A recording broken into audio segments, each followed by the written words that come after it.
नवी मुंबईत 3 दिवसांपूर्वी यशस्वी शिंदे या 20 वर्षीय तरुणीची अत्यंत क्रूरपणे हत्या करण्यात आली होती.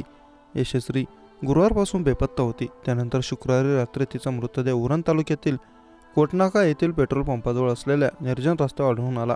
यशस्वीचा अत्यंत क्रूरपणे खून करण्यात आला.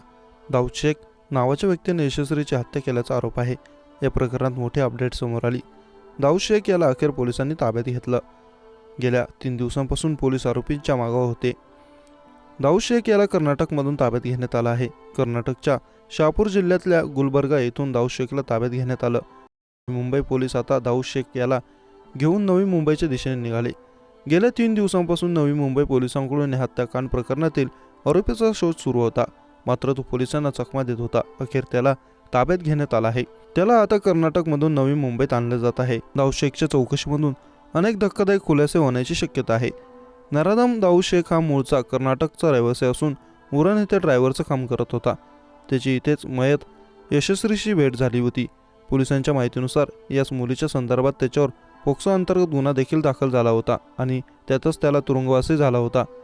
काही महिन्यांपूर्वी तो बाहेर आला होता आणि त्यानंतर पुन्हा एकदा मुलीच्या संपर्कात येऊन परवाची ही घटना घडली. पोलिसांनी यापूर्वीच आरोपीच्या जवळच्या सहकाऱ्यांना व परिवारातील लोकांना ताब्यात घेतलं होतं. आता आरोपीला देखील पकडण्यात आलं आहे.